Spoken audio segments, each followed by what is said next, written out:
You'd never think that a family hatchback could ever look as beautiful as a supercar, but somehow Alfa has managed it with the Giulietta. The styling has been inspired by the Italian firm's 8C Competizione, and no matter which angle you look at it from, front, side or rear, in fact especially the rear, the Giulietta is simply stunning. Even the key looks stylish, and I like the way you get into the boot, because all you have to do is press that rather desirable badge and then you're in. Thankfully there's some function to go with all that form, because the Giulietta's boot is a similar size to that of far more boxy looking models. Alfa makes some great engines, and no matter whether you go for a diesel or a petrol Giulietta, they all provide a great blend of performance and economy. For instance, in this car I've got a 1.4 litre turbo with 168 brake horsepower, and it will do 0 to 60 in 7.8 seconds, yet return almost 50 miles per gallon. And the fuel-saving stop-start system fitted as standard to it is one of the least intrusive systems I've ever used.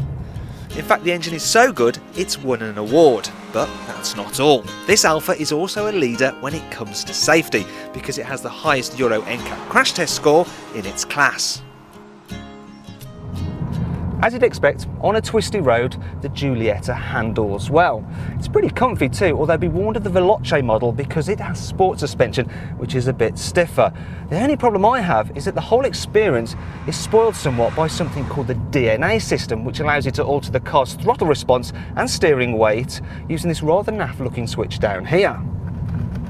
It allows you to choose between 3 different modes: dynamic, normal and all-weather.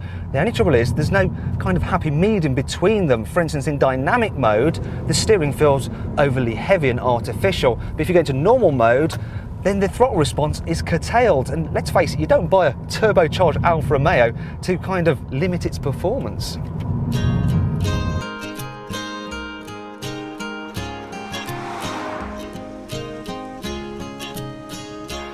The Giulietta has some other annoying quirks too.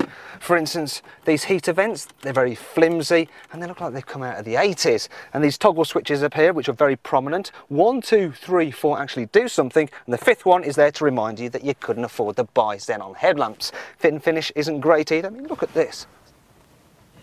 That's not really very good, is it? And then check this out. If you open the glove box, if you've got a passenger sat there, it's going to chafe their knee. Also for the driver, the centre console rubs against your shin. The side door bins, well, they're only really big enough to hold credit cards. And don't get me started about the stereo Bluetooth or sat-nav system, otherwise I'm going to start to get really very cross. And my rant isn't over there either, because if you jack up the seat, unless you're really small, your head's going to start touching the ceiling. And if you follow me into the back, you'll see life is no better for rear passengers. I mean, look, there's absolutely no headroom. It's as if Alfa is doing their best to put you off this car. But when you get out, look back and see just how beautiful the Giulietta is, as if by magic, all those niggles are suddenly forgotten.